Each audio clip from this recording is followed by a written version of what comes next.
Let's look at optimizing your titles, tags, and your descriptions now. So, as we dive into optimizing your titles, remember these key strategies. First, always lead with your main keywords. This not only captures attention, but also boosts your discoverability. Next, focus on keeping titles clear and readable. A good example is printable budget planner dash finance tracker dash digital download. Notice how straightforward and informative it is. It's same as the one in the example on the right, the image. It's very clear this is digital, it's a budget, and it's a planner. It's very clear what it's about. And finally, the other strategy is ensure your titles are not only practical, but also engaging. So by doing so, you're crafting titles that work effectively in attracting the right audience. These strategies set the foundation for creating impactful and successful listings. Next, let's look at tags that boost visibility. So first, make sure you use all 13 tags available to you. It's really important for this because this will maximize the chances of your content being discovered. If you struggle with this, use the keyword tools that we mentioned in the last lesson. Have a look at some of the words that other descriptions are using, or use tools like ChatGPT to help you fill these in. But it's really important to use all 13 tags. Next, use a mix of broad and niche keywords, which will help you reach a wider audience while also attracting specific groups who are looking for exactly what you have to offer. For example, you could use things like budget planner, or you could use specific tags like money tracker or finance printable, those types of things. In the example I've got, this one's to do with pet owner calendar. So you can see the different variations of social media pets, 365 post ideas, pet owner post, pet business plan, things that are related to pet that people will more than likely look for. Lastly, don't forget synonyms.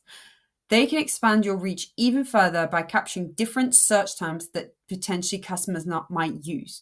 There is different terminology that you use for different aspects. For example, like the ones we were talking about, budget, money, finance. They're all sort of very similar words. So think about what kind of words people would be using.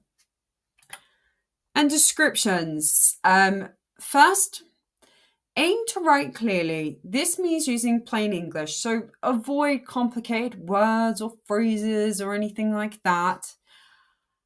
Then you need to think about the hook and the main keywords that you're going to be using throughout. I've shared some examples on the right-hand side of different sort of snippets from different people, and you can see kind of the layout of them all.